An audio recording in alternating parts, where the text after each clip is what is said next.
So good evening, everyone. Again, my name is Ornisha. I am the head of Future Faith Desk at ICfS. I welcome you all to our today Modern India Lab launch, and thank you all for being here today with us. Before I begin the actual event, I'd like to do some housekeepings. First, make sure that your phone are on silent. And for anyone who would like to access some internet, we have the Wi-Fi access cards available.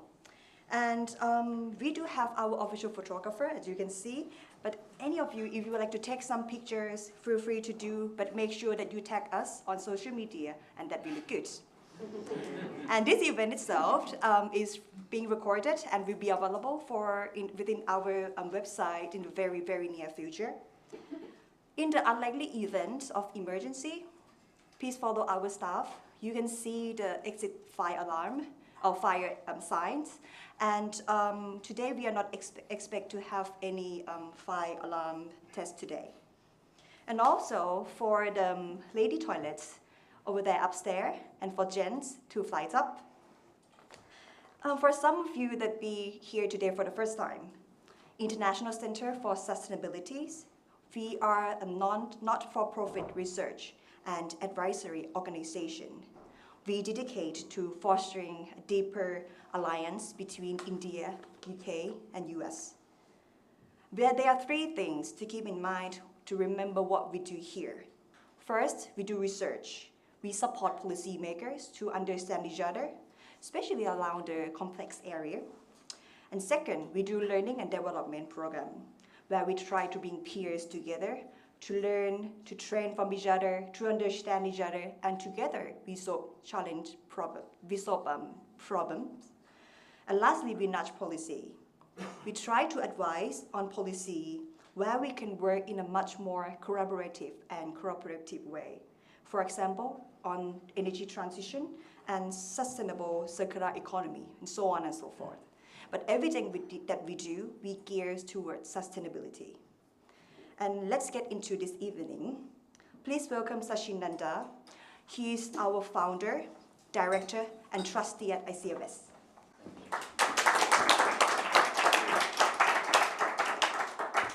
Thank you very much, everybody. Thank you, Onicha.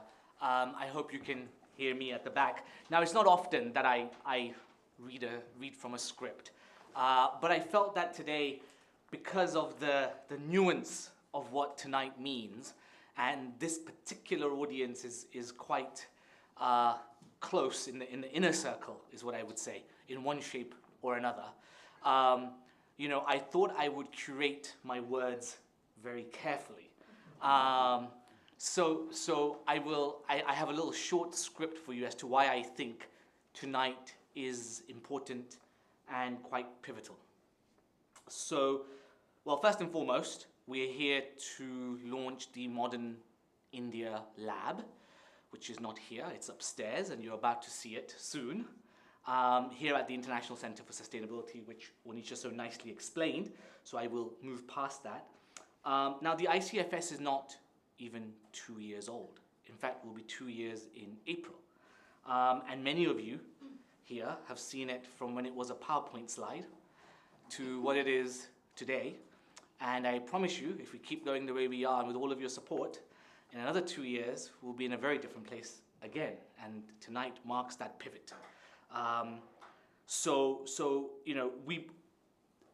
as I say, we began as a very small idea in London. Now, why here, and what are we trying to do? What did we set out to achieve?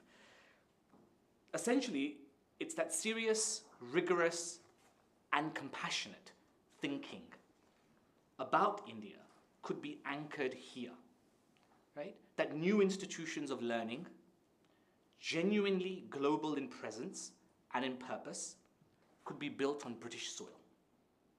And I think that's important, that it's British soil where something like this can still grow and flourish. So we're going to take a step tonight in that direction. Now, India matters, right? We're here to launch a center that will focus a lot in trying to understand India.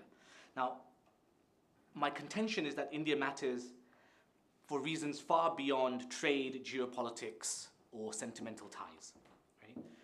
I think it matters because fundamentally 1 in every 5 human beings on this planet is Indian. It matters because the stability of India will define the stability of the world.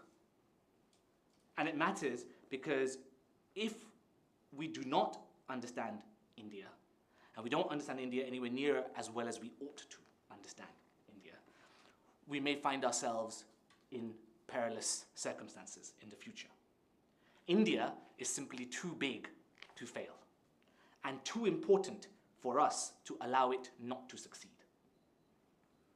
In a world that is increasingly shaped by disorder, polarization, climate shocks, and the rise of course, artificial intelligence, which is a talk we're having tomorrow night over here, India's trajectory will influence the global balance in the 21st century. In other words, if India succeeds, all of us succeed in a very significant way. But if India fails and becomes a failed state, then all of us are going to have a very, very bad time in the 21st century. Now this space, meaning upstairs, that you're about to go and see, the Modern India Lab, addresses this simple yet uncomfortable truth. India is now in the decision-making room, but rarely at the table. India is not on the decision-making table in London. It is not on the decision table in Europe, and not in the global discourse that claims to shape the future. And the MIL, the Modern India Lab, is our attempt at changing that in some small but significant manner. Now this is where London can meet India, her culture, her antiquity, her aspirations, her fears, and her imagination. A home where people who care about India can learn, question, collaborate, and engage. So this lab exists for, if nothing else, one purpose: to help 1/5 of humanity flourish in this century. And if India does not flourish, the world does not flourish. If India does not find stability, prosperity, sustainability, there is no version of the global future in which the world is safe or secure. Now, we are entering a new world, a world of artificial intelligence. AGI, artificial general intelligence, is no longer a distant theory. And when that arrives, humanity will face a question it has never faced before. Namely, how do we interact with an intelligence greater than our own? Now, in that moment, which is not too far away, in that moment, we might discover something unexpected. That the layered, ancient past of India, its philosophies, languages, myths, metaphysics, may hold insights we did not know we would need. In helping India rediscover herself, we may rediscover something essential for ourselves.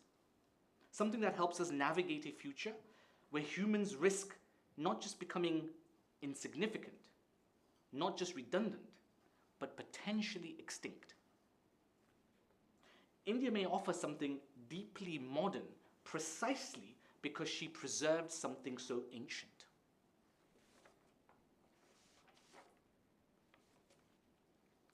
Now, I think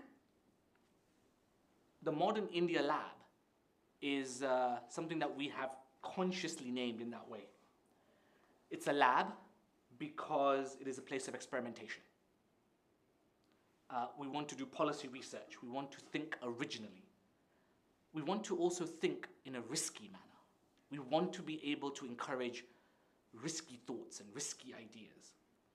A place where it is acceptable to get things wrong, but only before we get it right. And India, because we study everything about her economy, her politics, security, society, culture, technology, and the environment. The full picture and not fragments. And modern, because we focus on the 21st century, but with the benefit of India's deep civilizational past. Now, the MIL will, I believe, be the first members-only space dedicated to India's modern identity. A research hub, a collaboration platform, a home for India scholarship, a place for events and briefings, a bridge between London and India. And hopefully, in the years to come, with some of your support, it will be a digital library that will become one of the most important collections on modern India outside of India itself. That's the hope and aspiration over the next few years. Now, why London? Why did we not do this in Washington or New York? Because I think fundamentally London remains the global capital of ideas, of finance. I mean, look where we are. We're in the city of London, right? It is the capital of finance, of diplomacy, history, and ambition. This is where East and West have always met. It is where global conversations begin, and it is still where new institutions can be built boldly and, most importantly, freely. London is the center of human capital as well as financial capital. And in many ways, I firmly believe that the Modern India Lab could only have been born here and nowhere else. So, let me invite you to engage with us, each and every one of you. I want you to use the space that you see upstairs. I want you to debate up there. I want you to research. I want you to collaborate up there. I want you to join as members. Celia, don't let them leave until they become members. I want you to become part of shaping the discourse on modern India and not be a sideline commentator. Right? Be a part of it. Help shape it. And just before I close, I just want to offer a few words of thanks, because none of this happens just like that. First and absolutely foremost, to SPL Trust, to the Jisha and the family. They generously gave financially to make the upstairs, the Modern India Lab happen. And the main thing I want to say is not thank you for the money, of course, and that was really helpful, but actually more than that, it's the belief in the vision of this lab, right? That makes this possible tonight. The project required imagination and courage. It's not just imagination, it's imagination and courage. And of course, you both met that challenge with conviction.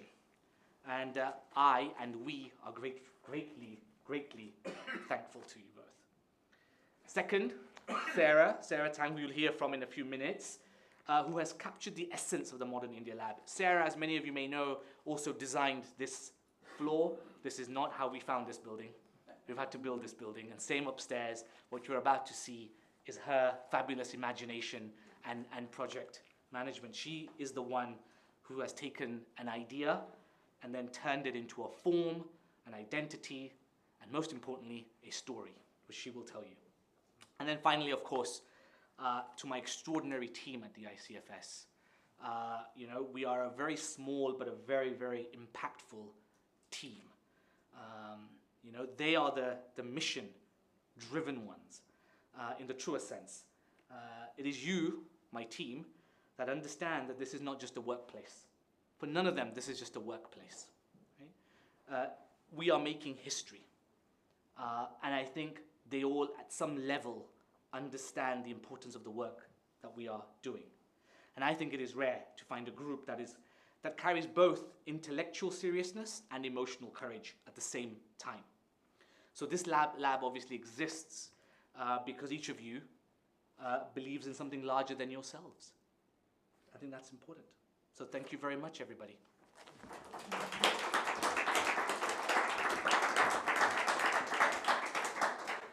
Thank you so much, Sachin. And let me introduce to our next speaker, Sava Teng. Sachin has kindly introduced her with a great amount of how the great work that she has done, that we have seen this room and very soon in upstairs. But let me formally introduce her. So she is the director and the principal interior designer at Space 8 Design. So let's hear her visions that translate into this beautiful space. Over to you. Thank you.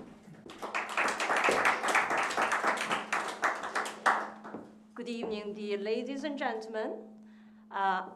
Thank you for coming to celebrate this very special, very significant moment with us.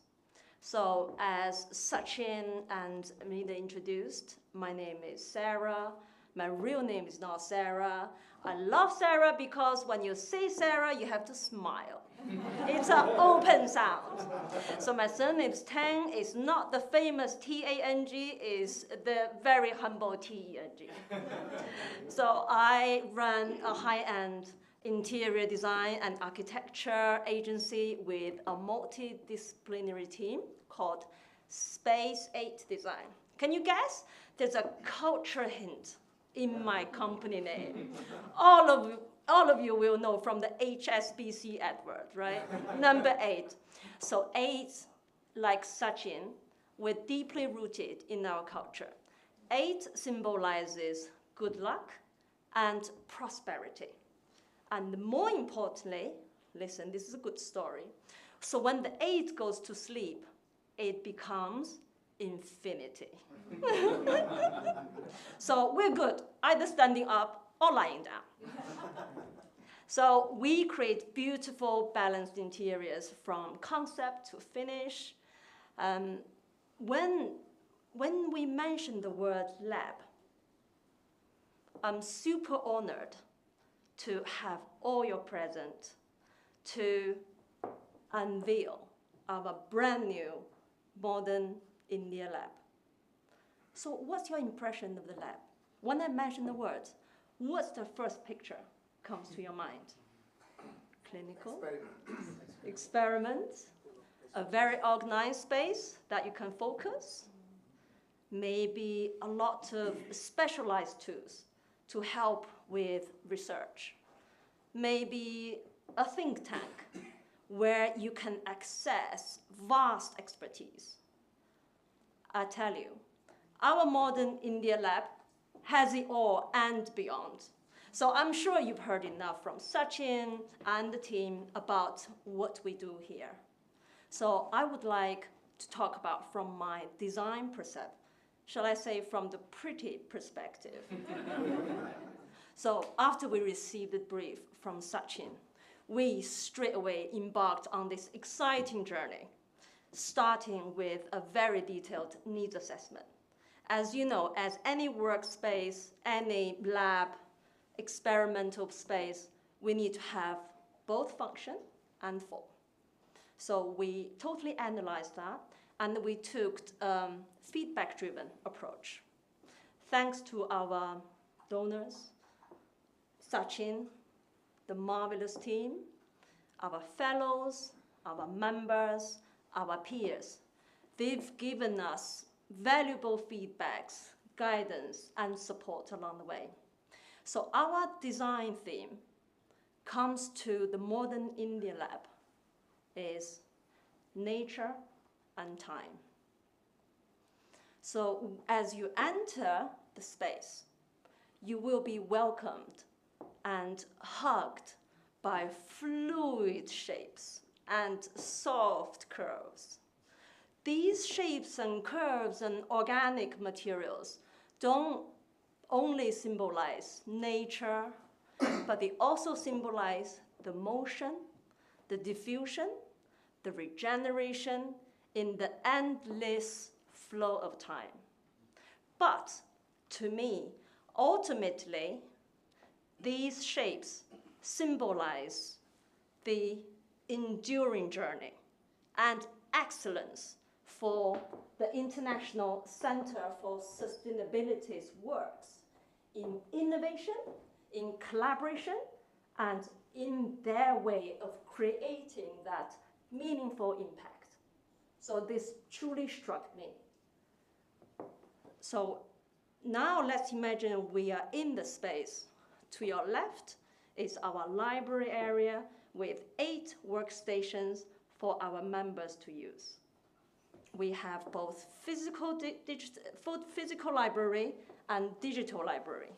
So they are both integrated into the classic visual shelving system.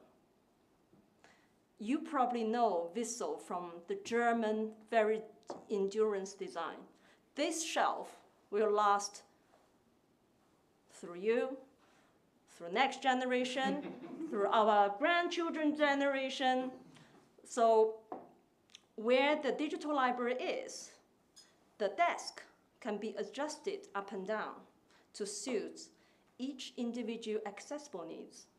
And each shelves can be reconfigured to different positions and heights to adapt to our ever-changing needs. So this is a shelving system standing the test of time as a true classic example of our sustainability design. So to your right, then you have the sofa seating, a glass round table with seats arrangement, and our very important kitchenette with the everyone needed, what? Coffee machine. No one says bar. The bar comes afterwards, okay? It's also important. So we took inspiration when designing our bespoke sofa with the smooth natural lines. And our plush cushions took inspiration from the spectacular wild scenery and artisanship in India. So I would love some feedback afterwards, after your tour. I can totally imagine myself curl up on the sofa to read a book under the reading light, or starting a meaningful conversation and connection with our peer members under our signature foliage chandelier. The foliage chandelier is not a normal chandelier. This is not M&S, by the way. So this is a lit from within effect chandelier with the light streaming past the architectural structural leaves. So our conversations might get heated. We agree to disagree, but our face will always stay pretty, I guarantee you. So further to the right, we have the Yamuna room. Who would like to have a guess why it's called Yamuna room? I did some research as well. I thought it was a river to start with, and that actually fits in our whole theme.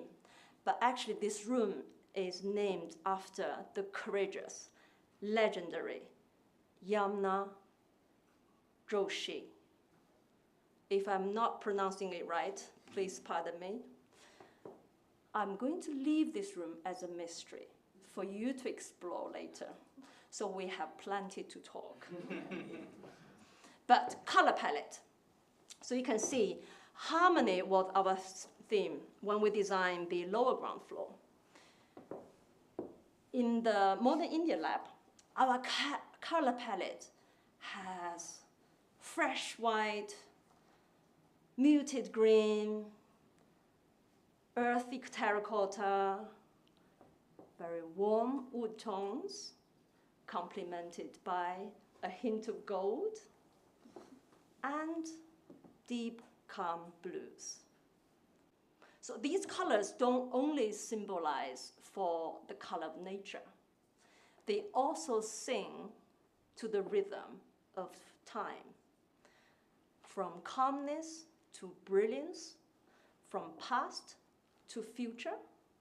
And when we step back, and when you take all of these so-called design theories, design philosophies, design elements, when you take everything, you can see everything we do, everything in here and in the Modern India lab, they all align with the core values and purposes the ICS, International Center for Sustainability is trying to achieve.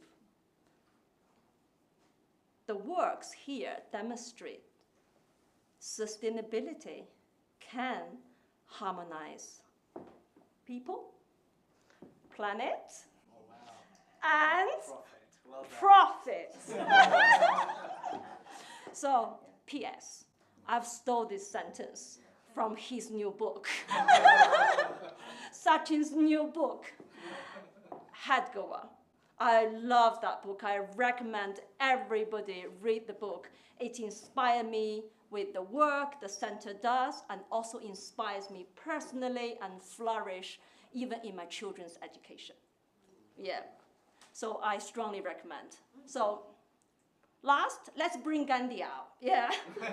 So the future really depends on what we do in the present. So hopefully, our vision when we design and create this space will transform and inspire and flourish the present and the future. Thank you.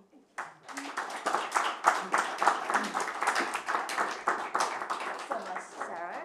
And for our next speaker is Lord Tony Su.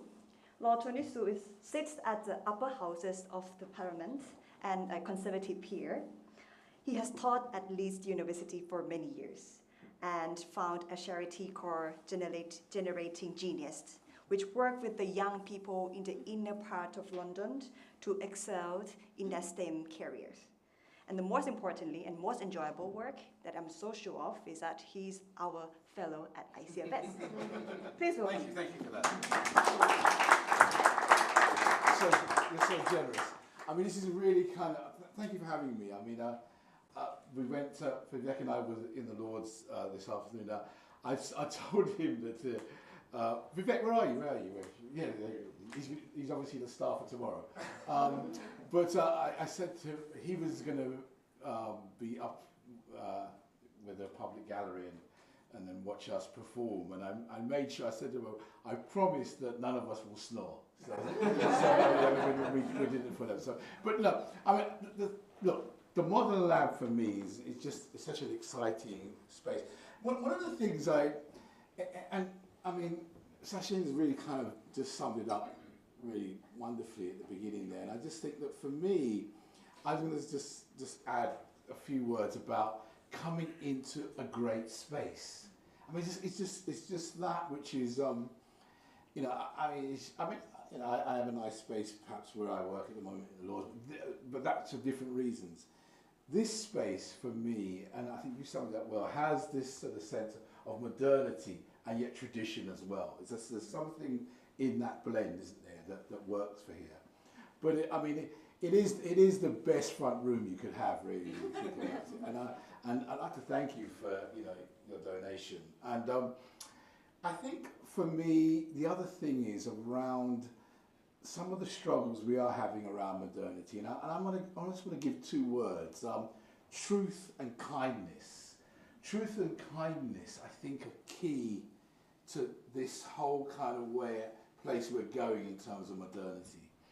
And if we can find out how the core of India is that, it's about truth and kindness. The best of India is that. And as we kind of find knowledge, yes, it's a lab, we're going to find out how to make money, we're going to find out how to develop technology, but at the heart of it is that thing about being, because that will center you and it will make it really good. I mean, one practical example, you probably know, my background is Jamaican, and I was so pleased to hear after that hurricane that India decided straight away, nobody even asked them, to send aid straight to Jamaica. You know, and it was a lot of aid, a lot more than the UK sent actually at the beginning, which was remarkable, given that India used to always be the place where we used to always think we have to give aid. Now it's the powerhouse, it's the modern powerhouse that wants to help the rest of the world. Truth and kindness. Truth is very important at the moment because we really are struggling with understanding, I mean, call it fake news, whatever you want to call it. We want to get down to the knowledge. Knowledge is power, and being able to kind of disseminate that and get to the truth and have that as integrity is very important. You can see at the moment, I won't go into our established public broadcaster is struggling with that at the moment. And I think that, so we need to be in that place of truth and knowledge, so that it becomes a space where people say, right, that's the place I can go to, that's the trusted place. But also it should be a space that is really about, this kindness thing is very important. That's not wishy-washy, that's spirituality, that's something that's very centered. And when you come in, your architecture definitely gives me that vibe. I came in and I felt, yeah, that was what I was getting from there. So, well done, Sashi, for doing this. Because I remember, 2 years ago, this wasn't just on a piece of paper. Man, you're not bad, a vision to reality, which is really what we need. So look, well done. Let's go up there and enjoy it, and let's produce knowledge, because that's really going to take us forward. And forward India. Let's just go for it. Let's be proud of that. And I think that will give us that sense that it's not just, as you say, it's based in London. And that's really where I think all things good can come from there. And India is going to have that kind of mission statement around it as well as we use the lab. So thank you for introducing me, and good luck.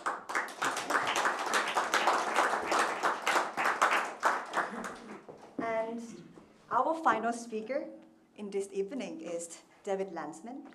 So David is a highly distinguished diplomat, having served in the Foreign Office and as the UK ambassador to Greece.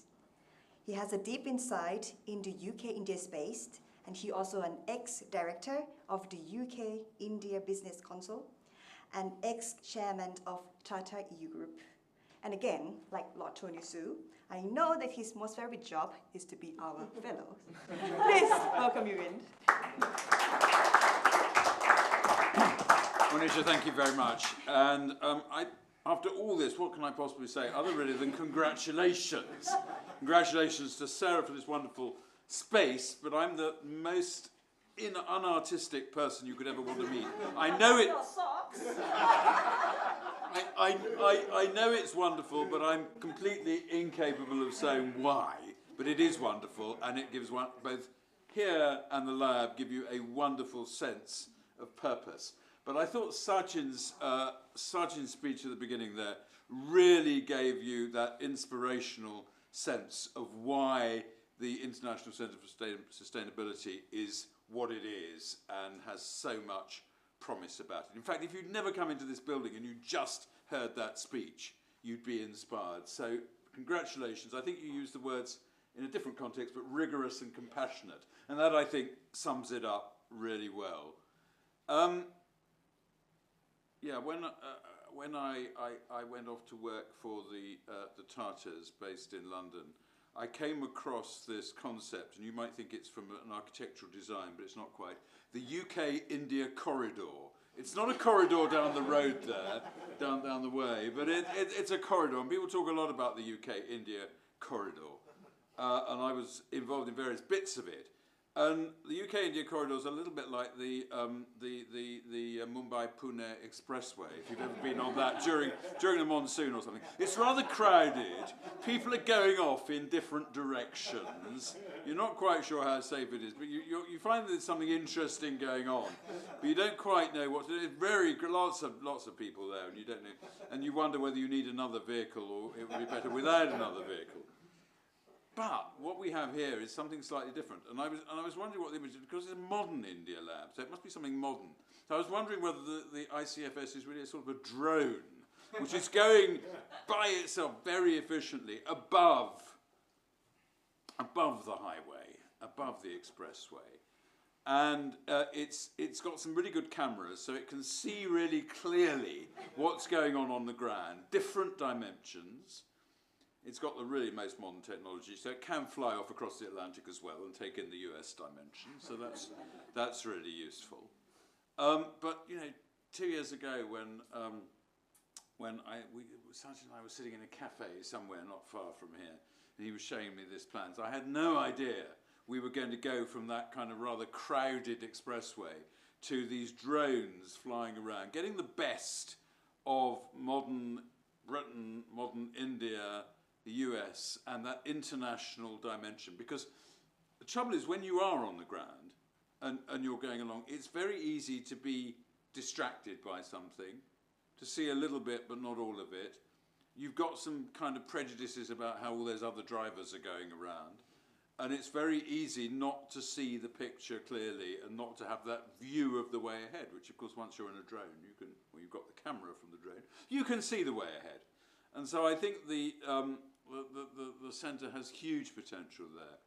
And the lab, of which I've already had a sneak preview, is going to be that wonderful way of not just bringing the brilliant people in this room and the members of the centre and the experts and the researchers together, but to bring people from everywhere together with physical books, with digital material, to be able to understand better those modern trends. Where are we going? To look at each country as it is today and as it can be in the future. So I'm planning my next trip to India for January. So I'm sure there's an awful lot I need to learn before I go. And I can't think of a better place to start learning than in this community and with this lab. So Sarah, congratulations for the wonderful space. And Sachin, congratulations for all you've done over the past couple of years to take us to where we are now. And I think it's probably time to go and see the lab, isn't it? And I'm going to steal your idea of the drone. I love it.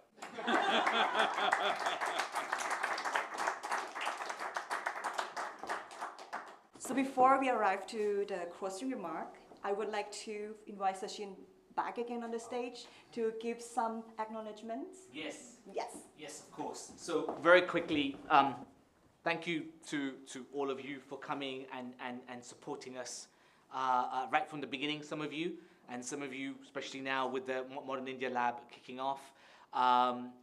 Obviously want to thank Yellow Kitchen for providing all the wonderful vegan food that you're going to enjoy, and even when we go and see the lab, which I'm sure Shruti will take you in a moment, and you go and see it, it's going to spark a whole bunch of conversations. Have those conversations, but make sure you come back down here, have a drink, get some food, then have those conversations. Don't just be stuck up there without the drink and food. So do make sure you come back for that. I suppose, from, obviously I thanked my team, I thanked, once again, the SPL Trust for their support right from the beginning. Wonderful, couldn't happen without you. Sarah, she used that word that you may have mentioned, the word premium. She's bloody premium. But to us, she believes in the mission, she believes in the vision. The first time I met you 3 years ago almost, again, it was a PowerPoint slide, but she captured it. I think she saw how serious we were, and she has manifested the vision that we had in a physical form, which you're all experiencing now, but you'll also see upstairs. So again, thank you. My fellows, of course, the fellowship, for those of you who don't know, we have 14 fellows that are based out of India, UK, and US. We have our latest US fellow here, Vivek Dixit, who is actually speaking tomorrow on AI, data, and truth. So if you're around tomorrow evening, you will get to hear Vivek speak as well. But our fellows really are people who are leading lights in their verticals, in their expertise. And together, they actually drive the agenda for what we should be researching. What are the questions we should be asking, right? Sometimes getting the answers is difficult enough and doable, but actually asking the right questions is often the hardest thing. And our fellows really help us guide our way through that pitfall. So thank you to all of our fellows who give their time and energy, and they do it all pro bono, by the way, which is fantastic, and I'm ever so thankful for that. And then, of course, to the people that have made this entire building possible as well. The Puri Foundation has been a big supporter of the centre from day dot as well, so a big thanks to them. And of course the City of London, for which we are in the City of London. So, we have two great councillors here from the City of London who've supported us very early on. In fact, when we had just launched, I think you were one of the first ones to come in, actually, Shivan. So their support is great, and and hopefully as we establish ourselves, as we get our roots into the City of London is special, right? I mean, I've always known that from my career days, but this is a special place, and we want to make sure this is a home, and you guys are making us feel welcome. So thank you for that. nothing else more to say. Please, let's make sure that Shruti is going to come up in a minute and guide us to the lab. See it, enjoy it. Come down here and carry on your conversations, discussions, and debates over food and drink. Thank you so much, everybody.